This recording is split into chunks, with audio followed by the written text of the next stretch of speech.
quite sure. We will reflect on the sheer impact of having to stay at home as well, because of course you're only meant to leave your home if you simply have a job that you can't do from home, or for a few other key essentials that we are now all aware of.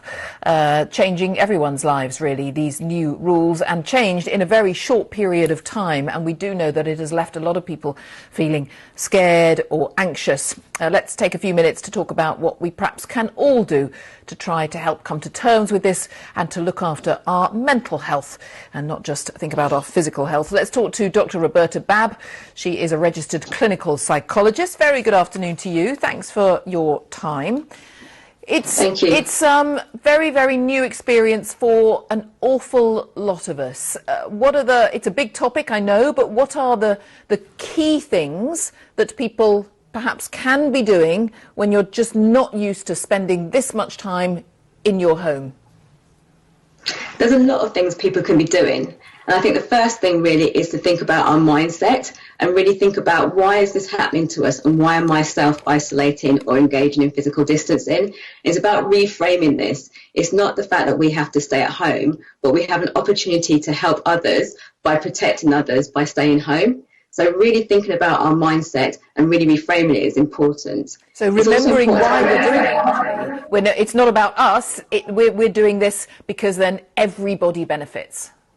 Exactly. And I think that's a major, major message that needs to get about, because then we can think about being in this together. Solving this and facing this is everybody's problem. And I think in line with that is also really thinking about, what do we do at home to look after ourselves? And it's really about maintaining a routine. That's going to be really important. But it's also going to be thinking about, how do I do things differently? So thinking about, actually, how do I connect with people differently? How do I look after myself differently? How do I look at my house differently? And I think we can feel very trapped in our homes, but it's also an opportunity to do something different in terms of actually decluttering a wardrobe, kind of going into a loft and kind of sorting out bits and pieces that you meant to do. Because these are things that can be donated to other people or even sold online at a later date. And we're really thinking about actually how we can help ourselves to help others, which is really think about our mental health. And I've had lots of inquiries from new people really thinking about not just the impact on this emotionally, but practical strategies.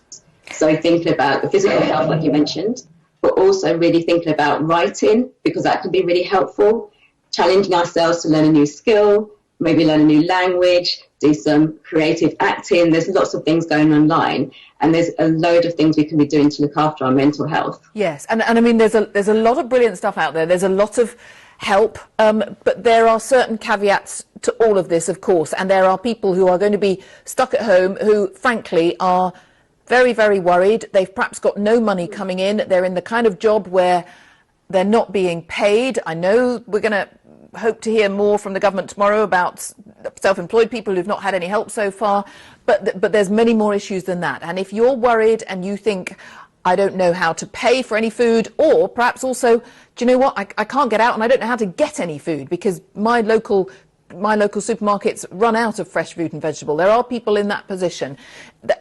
That's a different place altogether, isn't it? And how on earth can someone help themselves when they're in that situation? The first thing is really thinking about, what can I control and what can't I control? And it's about radically accepting that we're in a very, very unusual position that many of us have never experienced before.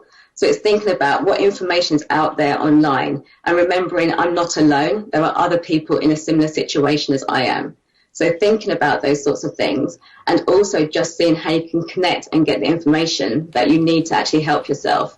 And speak to people. There's lots of therapists online and people who are psychologically trained who are offering help and support and really helping people to manage their anxiety. It's important to remember the anxiety, the anxious feelings that we feel, is a normal response to an abnormal situation, and that really needs to be held in mind as well. Dr. Roberta Babb, thank you very much indeed for talking to us. Thank you.